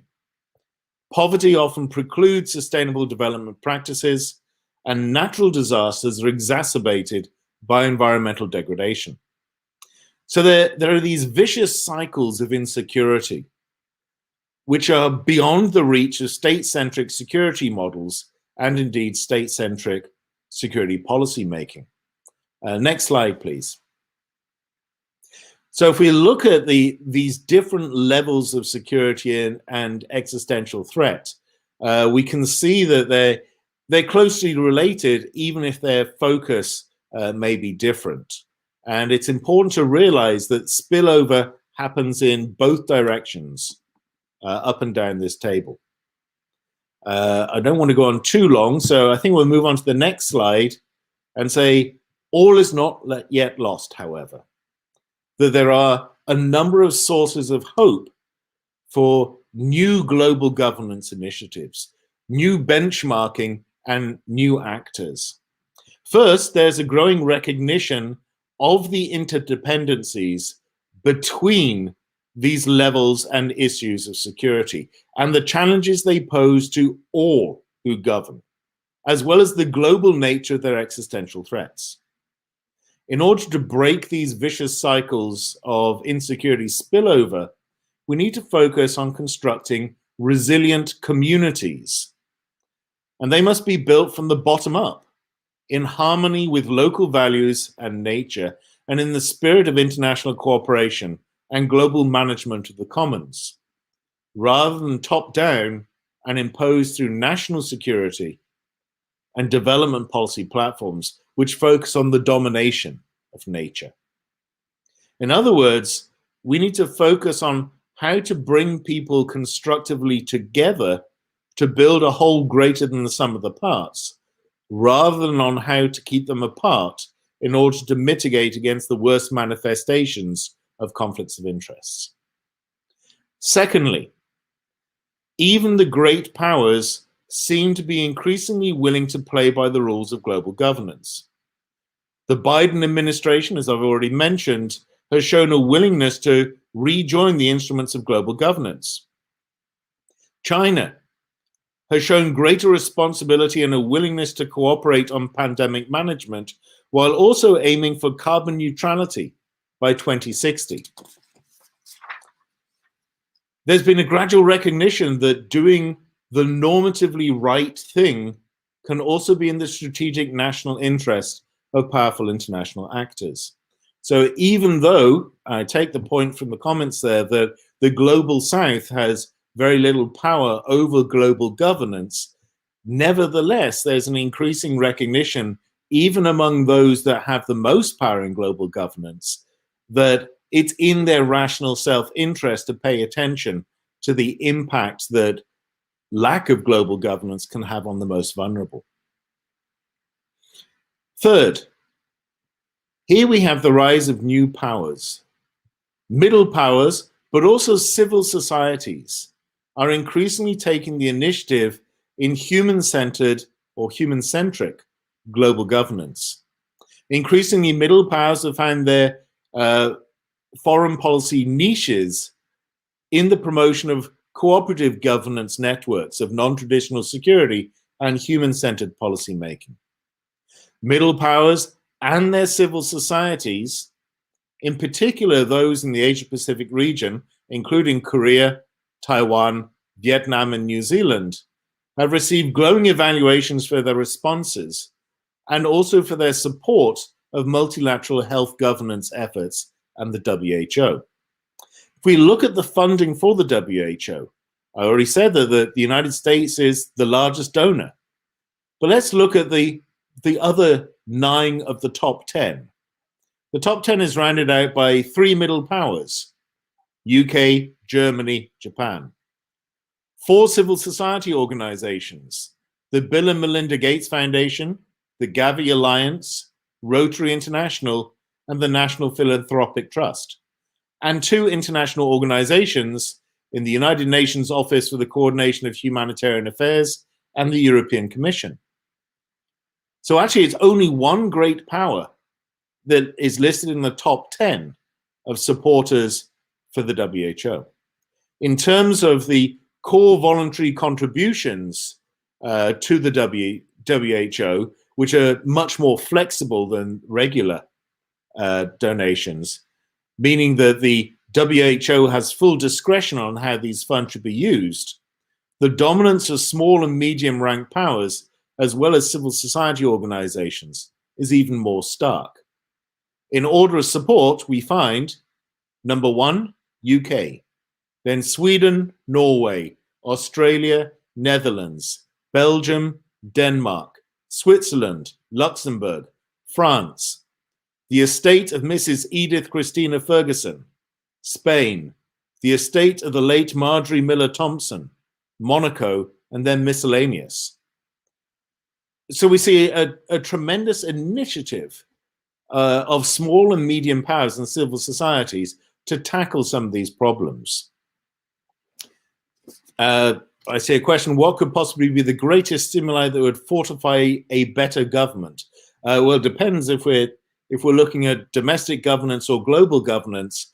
But I think this growing recognition that we're all in this together. No state is an island anymore. The national security prioritization does not guarantee your freedom from existential threat, and that there is a spillover between these different levels of insecurity. Next slide, please. So Korea has self-identified as a middle power, and for successive administrations, going back across different parties, going back several decades, Korean middle power activism has reflected a degree of normative foreign policy, that they can get the most bang for their buck by acting in a normative way rather than a power political way. If we look at the other middle powers in this region that I listed before, Vietnam and Singapore have been quite successful as well, but they're primarily authoritarian success models. Korea and Taiwan, of course, are democratic and civil society driven. Taiwan, however, is hamstrung by its geopolitical relationship with China. And indeed, the one China policy pursued by pretty much every country in the world limits the extent to which Taiwan is able to contribute to global governance, because it's excluded from many of the mechanisms of global governance and international organizations. But Korea has focused repeatedly on a concept of global Korea, which means that Korea is the most recent addition to the OECD Development Assistance Committee. And indeed, it represents a remarkable success story, having transitioned from being the poorest country in Asia, one of the poorest in the world, a massive recipient of aid, to now the newest member of the OECD DAC. And it's managed to carry this out while still being involved in a major international conflict with its northern neighbor. It's also initiated the concept of green growth. And indeed, the Green Growth Institute is based in Seoul, even though it's a UN organization. We also have this idea of a paying back syndrome in South Korea, where Korea has been a tremendous recipient of global governance assistance, both security and development. And there's a recognition that Korea needs to pay back to global governance as a result of previous recipient status. One area that parties of all persuasion agree upon is the importance of Korea's contributions to peacekeeping operations. Indeed, Korea is one of the major contributors and compares very favorably with other middle powers and other members of the OECD in terms of their contributions to UN peacekeeping. COVID, certainly, as was mentioned by the previous speaker, Korea has been very successful and can operate as something of a shining city on the hill, but also it looks to export its experience of successfully dealing with COVID, and indeed has exported a great deal of PPE and masks and so on to neighboring countries. President Moon had, when he came to office, he had this aspirational project for a Northeast Asia plus community of responsibility, which aims to build a sustainable system of regional cooperation and a people-centered peace community that advocates co-prosperity. President Moon has also sought to use the current crisis as a driving force for new opportunities and development. He aspires to realize a Republic of Korea that takes the lead in the world. These statements, delivered to mark the 3rd anniversary of his inauguration, represent a continuation of Korea's humanitarian middle power niche diplomacy, but also an attempt to drive it forward by taking advantage of the post-COVID operating environment, getting more bang for the diplomatic buck. So this is where I see it being in Korea and other middle powers' national interest to pursue normative governance agendas. Indeed, because it's in their national interest to do the right thing, the government of Korea and other Asian middle powers are likely to continue and even increase their support of non-traditional security governance, precisely because it's in their national interest to do so. So we see they're more likely to follow through with their international commitments than, for instance, traditional donors. Next slide, please. Korea has a lengthy tradition of partnership with the Philippines. In part, this is because Southeast Asia is seen as Korea's near abroad. It's been a major focus of Korean niche and public diplomacy initiatives. Partly it's because, again, the previous presenter mentioned that the largest group of tourists in the Philippines and indeed retirement community in the Philippines are indeed Korean. But also we have a large number of Filipinos working in South Korea, and the first non-ethnic Korean to be elected to the National Assembly was Filipina. Southeast Asia has traditionally received 30% of Korea's ODA. Steadily, it's received that. 6 of the priority partners for development for Korea are found in Southeast Asia, including Cambodia, Laos, Myanmar, Vietnam, Indonesia, and since 1990, the Philippines. The focus sectors within these countries include mostly human-centered development issues. So in the Philippines, agriculture and water resources, health and medical care, and COVID. South Korea,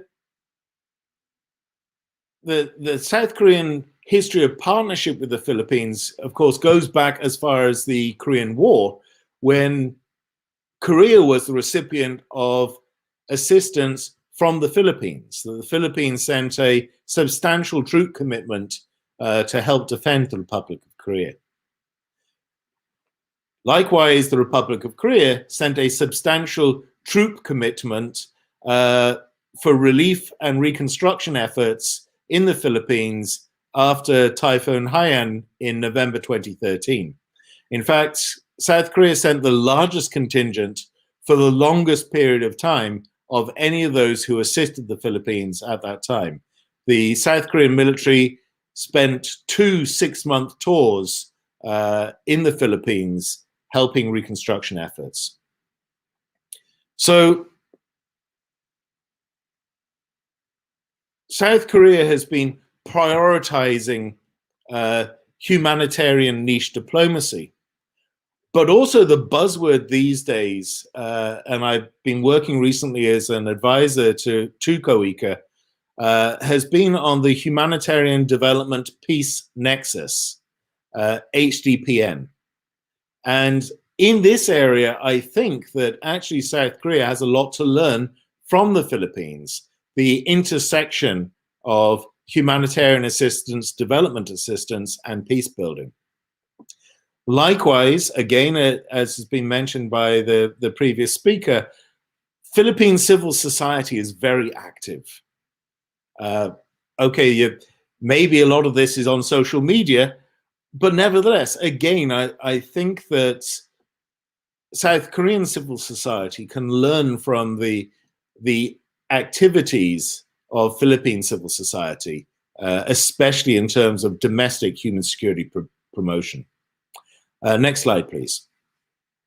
So just to conclude, global governance in the post-COVID-19 operating environment faces unprecedented non-traditional security challenges to a broad range of referent objects, from the global biosphere down through systemic security at the international and regional level, through national security, down to vulnerable individuals and groups. These challenges cannot be addressed successfully through the old state-centric mechanisms of international and national governance agendas and policy platforms. Furthermore, non-traditional security and traditional security conceptualizations interact in a complex web of causality. Nevertheless, the rise of new challenges has also brought new actors to the fore, including middle powers, international organizations, non-governmental organizations, and other civil society organizations and entities. It's the very interconnectedness of the new challenges which empowers new actors to contribute substantially to global governance in both theory and in practice. Thank you, and I see a couple more questions have just materialized right at the end there, but I think we'll come back to those in our discussion. So I'll hand it back to our host now. Thank you, Dr. Ho, for that very informative talk. We learned about the global governance and security challenges, the complexities of non-traditional and traditional security, and the sources of hope for global governance, like the Korean middle power activism and Korea's partnership with the Philippines. Now we will be proceeding to our open forum. So for everyone who left their questions on the comment section, we will be reading your comments and any of the speakers can answer them. Now for our first question, okay, it says here, how do you think can we maximize our resources given that we are lacking in a lot of areas when it comes to digitization? So I think this question goes for Dr. Reyes.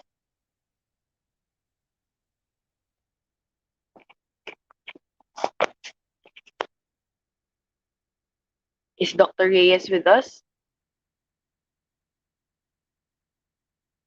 Okay, so let's move on to the second question first, then let's go back to this question. Okay, so it says here, question is for Dr. How. So it says here, for this informative my question is regarding this pandemic and the relationship of the global powers, China and US, during the pandemic. As we have seen from previous years under the Trump administration, the pandemic has become a geopolitical issue ushered in by the two leaders, particularly Mr. Trump. And even today, under Biden administration, the relationship is still okay. I can. The question is too long, so I can't read it. Okay, let's see after the question.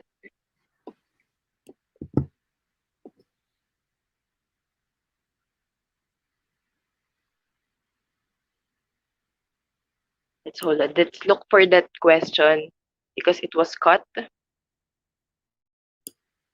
Do you want me to? I think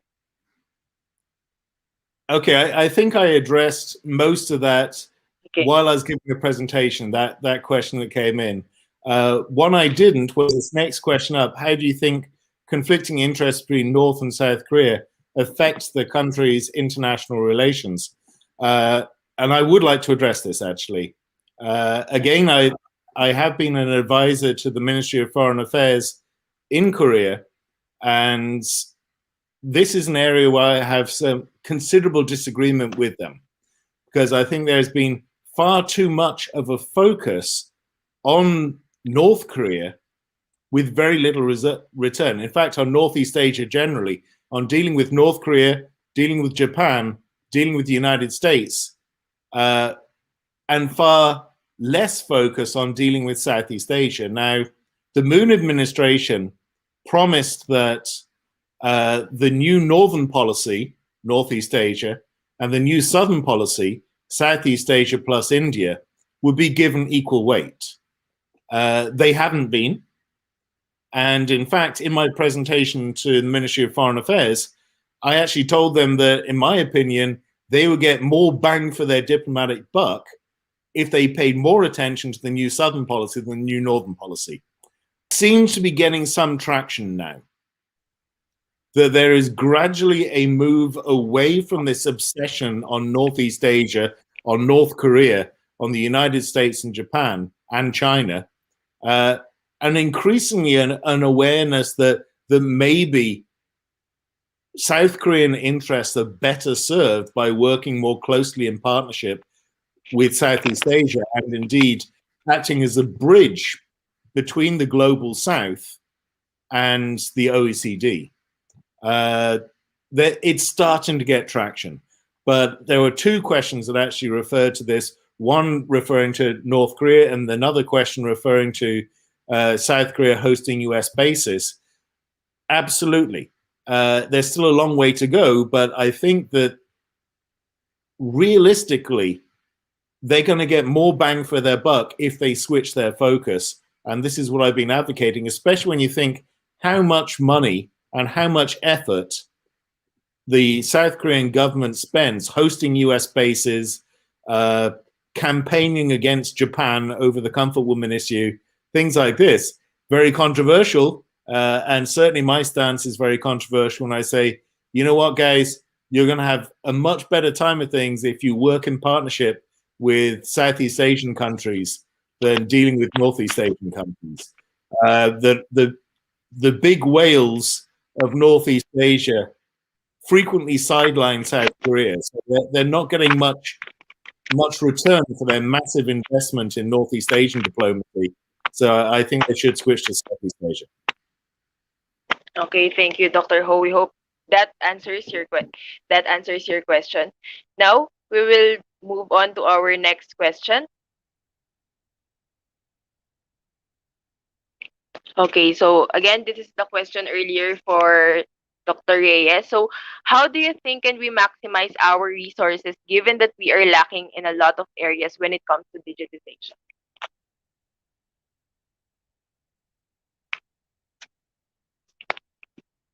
So, this question is for Dr. Reyes.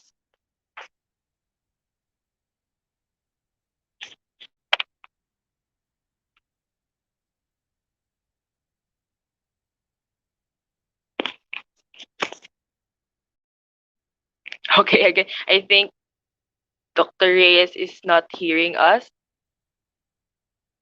Okay, so let's move on first again.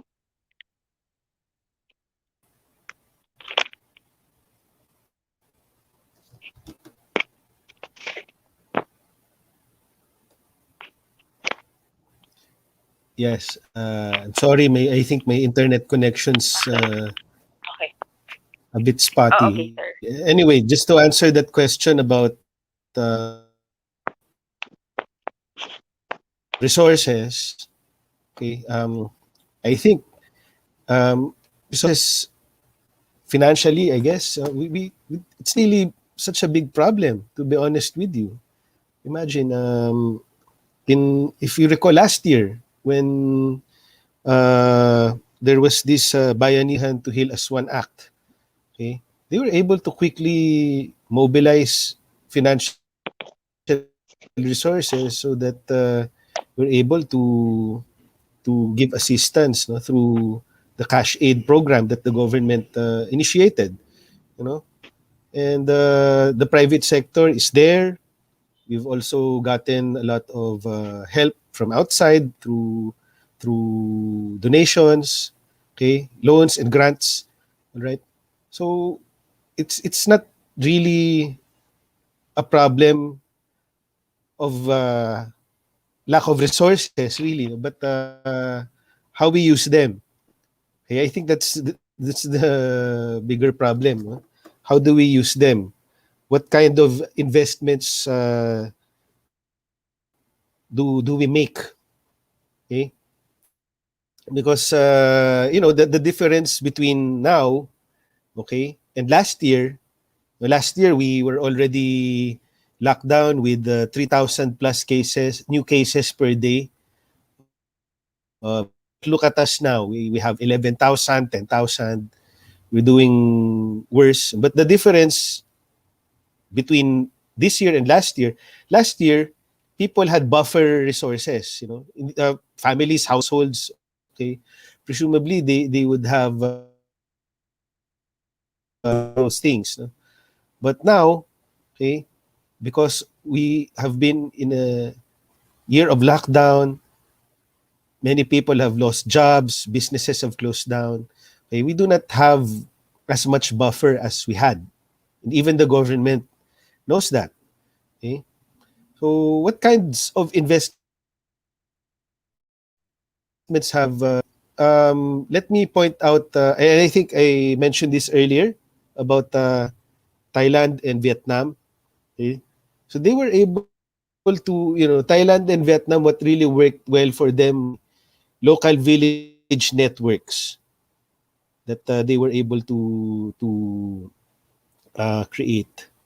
Okay, and if you could look up, another Business Mirror columnist wrote about this, Mr. John Mangun. Okay, he wrote about the case of Thailand and Vietnam, really investing a lot in capacity building, training, local health experts. No? So grassroots, okay? So contact tracing can be done, no, in a very organized, systematic way. Okay, and they didn't have to rely on lockdown as much as we did. Okay, so and of course, things like that, networks like that, take time to build. Okay, and what's funny, really,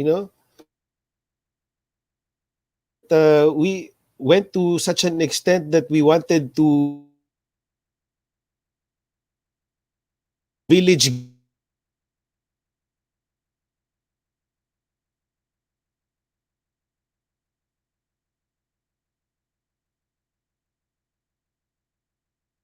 Okay, so I think Dr. Reyes got Yes, disconnected. yes. I'm sorry. No, yeah. No, Okay, sir, you we can continue. went to such an extent.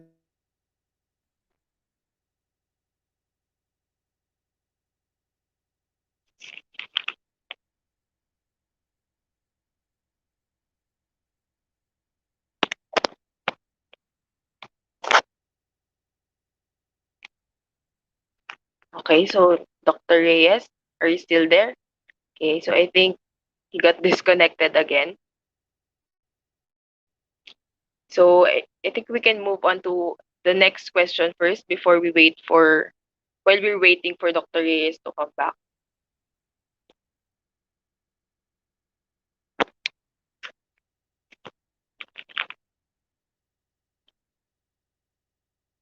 Okay, so can we move on to the next question? Okay.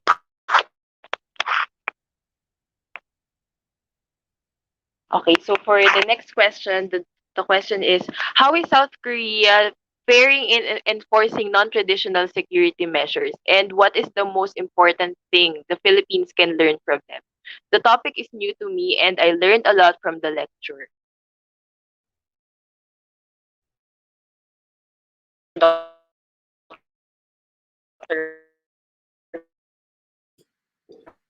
It depends which non-traditional security measures, non-traditional security issues you're talking about.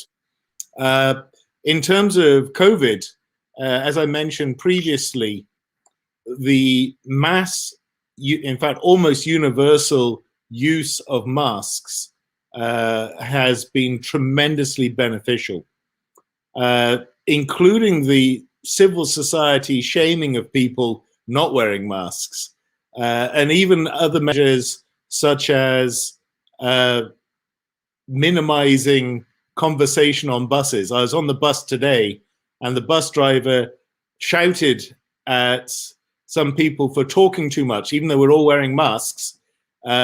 Two people on the bus were talking too much and too loudly. So the bus driver was concerned this might actually encourage the spread of COVID. We haven't had a lockdown in Korea, but what we've had is very swift response to regional outbreaks. And so we've had registration of people going into any bar or restaurant.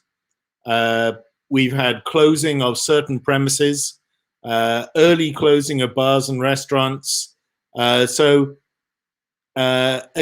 as was mentioned by the previous speaker, what South Korea has done is it's been very surgical in its responses to the non-traditional security threat of COVID-19.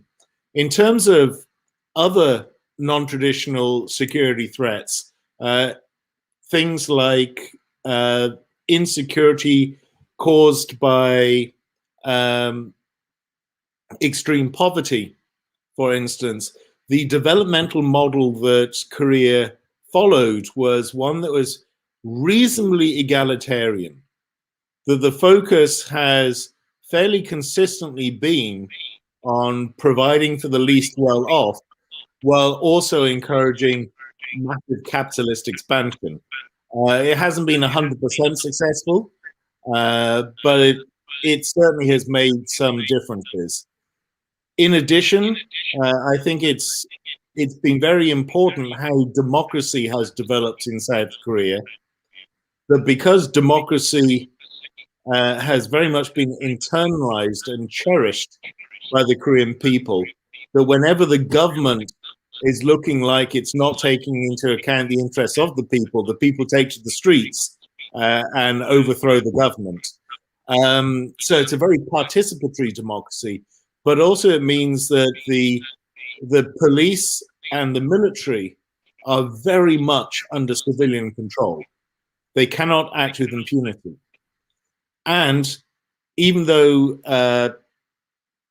Korea has one of the worst rates of corruption in the OECD, they have taken steps to deal with corruption. All these things that undermine good governance domestically, I think that maybe the Philippines could learn from. We also, in South Korea, also tackled the issue of political dynasties. That I don't think we'll see any more of those after the Park administration was unceremoniously dumped. Every Korean president has ended up in prison, up to the current one. And in fact, the previous liberal President No, ended up committing suicide when he was under investigation for corruption. So there's a lot of accountability in Korean society, I would argue.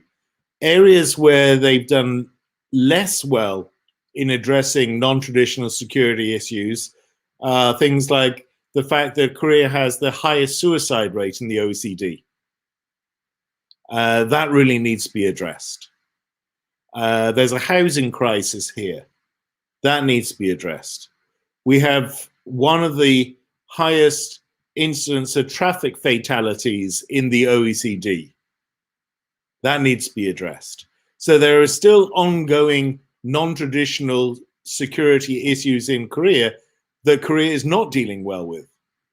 But there are some areas that they are dealing quite well with, and I think that in partnership with the Philippines, that maybe there's something that the Philippines could learn. Okay, thank you for that, Dr. Howe. Actually, you mentioned the accountability that actually the Korean government is doing. And I think that is one of the things that Philippines can learn from the Korean government. Okay, so we will be accommodating, again, last two questions. We will be extending a little bit. So can we move on to the next question, please?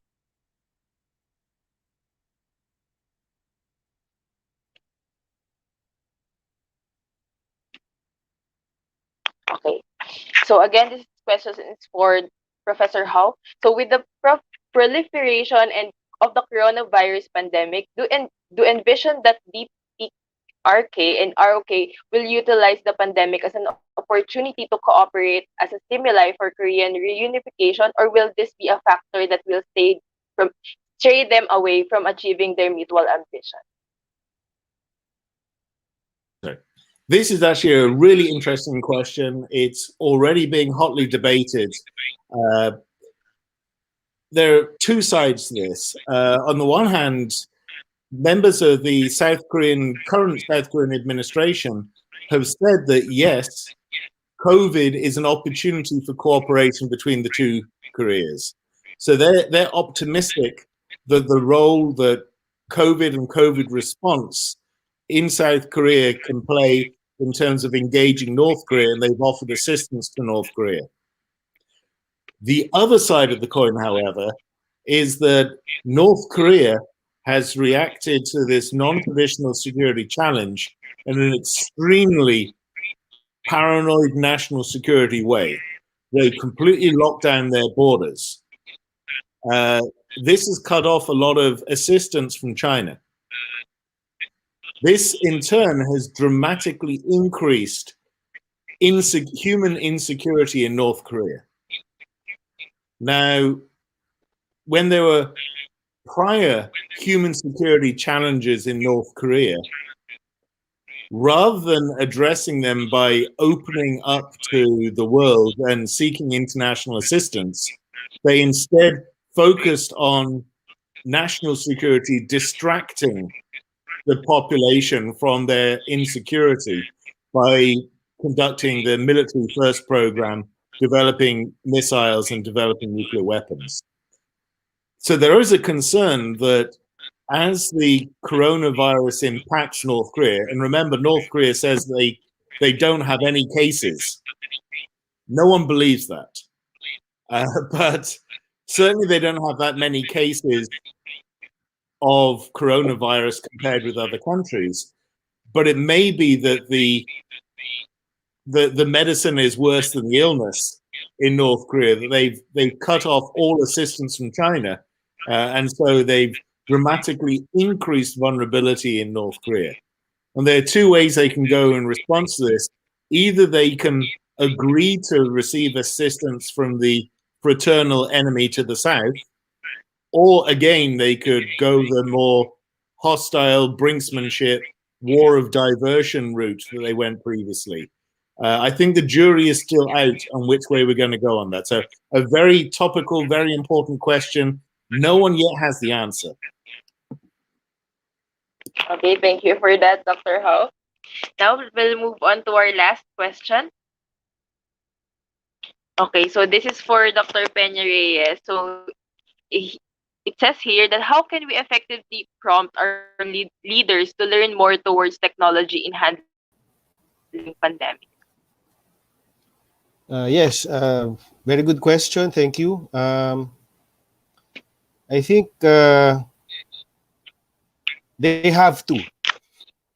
Okay, just to give a very straightforward answer, they have to. They have no other choice. Because at the rate things are going right now, okay, if this gets worse, we run the risk of social unrest, things getting worse. They really have to bank on technology to get things done. And they really have to make the necessary investments. Technology is just, of course, I've been speaking about that for the past few hours already. But they have no other choice. This is that's why I said that this pandemic is forcing us to do the right things. Things are going digital. Payments are going digital. They have this, initiative to go for a national ID system. Well, that should have been done, way back, I think, to facilitate transactions for government. That should have been done a long time ago, I think. And there is no other choice really, but to really invest on these things.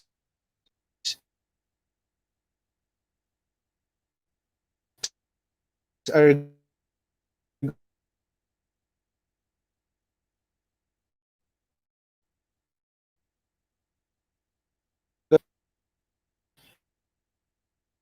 fail to do the right things at this point.